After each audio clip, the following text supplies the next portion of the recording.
There's been more reaction today to the landmark ruling by senior judges that could transform how rape cases are prosecuted in Scotland. A panel of 7 appeal court judges says there will no longer need to be evidence from 2 separate sources that an attack took place. Instead, evidence that the victim was distressed afterwards could be used to corroborate the rape allegation. Catriona Renton's been speaking to 3 women who've been campaigning to have the rules on corroboration changed. They reported childhood sexual abuse, but their cases never made it to court.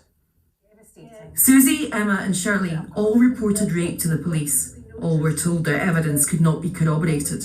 All of their cases were dropped. Together, they've campaigned for the rules to be changed.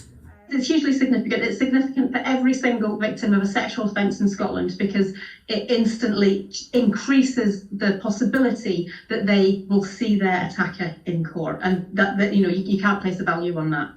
We knew when we started this off that the reason we were doing it was we were never going to get justice for what happened to us, but we decided that we were going to try and make it better for anybody else that was going to then report. Susie went to the police to tell them about a series of incidents involving a number of people.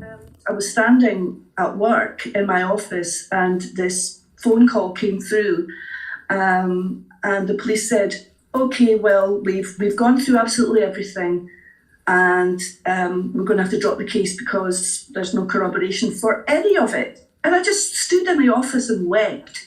Emma said her experience of the justice system left her distraught. The lowest point that I experienced wasn't during the period when I was being abused. It was when I got told that I wasn't going to get a prosecution. It was when I got that news that I'd been through all of that.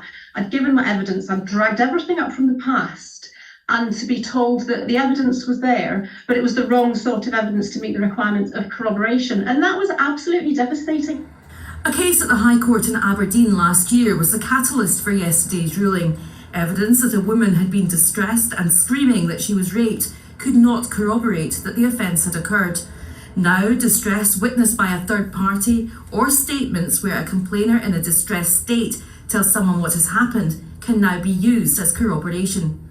This defence lawyer says the new rule will increase access to justice, but there could be issues. For every change in the justice system, there are winners and losers, and the losers in this example would be anybody against whom a false allegation is made, and the fact that it's no longer necessary to corroborate intercourse independent of distress is bad news for anybody who might be the victim of a false allegation, next week or next year. The Lord Advocate said the ruling would now be carefully considered by the Crown Office, with prosecutors taking time to consider what it means for their work. Emma said she would report her case again if she gets the chance. What I would say is that if that was an option, I would. For those who've been fighting for change, this ruling is a victory. Catriona Renton, reporting Scotland. The First Minister